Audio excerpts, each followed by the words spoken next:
ายดีพี่น้องมื้อนี้เวลากินนักหลายของนี่โซเจ้านี่เป็นแจ่วปลาดุกใส่ปลาแดกนี่เป็นแจ่วมะเขือแจ่วมะเขือแจ่วเฮ็ด แจ่วเฮ็ดอันนี้ ใส่มะเขือ ใส่มะเขือนี่เป็นมัชรูมพี่น้องนึ่ง 1มัชรูม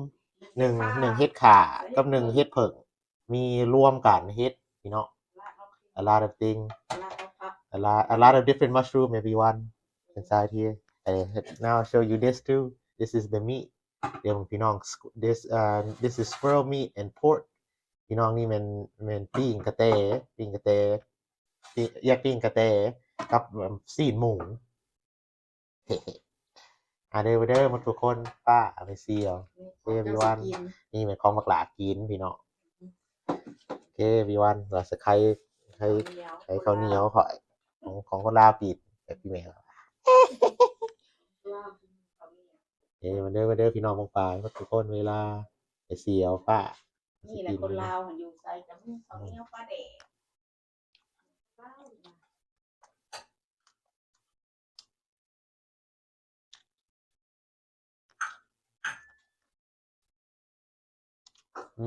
ก็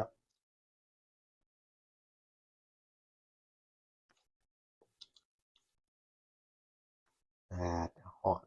ควันก็พี่น้องพี่แล้ว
เนาะ